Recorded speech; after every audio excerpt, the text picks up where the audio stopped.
This work presents Morphy, a novel, compliant, and morphologically aware aerial robot integrating sensorized, flexible joints in its arms, thus enabling resilient collisions at high speeds and the ability to squeeze through openings more narrow than its nominal dimensions. In a first experiment to verify the performance of the developed adaptive control allocation and the system's ability to recover in case of a collision event, we command a straight trajectory and let Morphy collide at speeds up to 3 meters per second.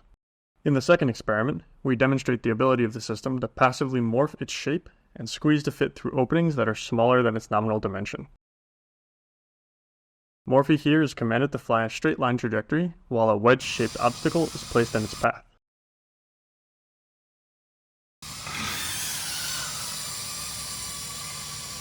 In the third and final experiment, we showcase the same ability, but in the vertical direction.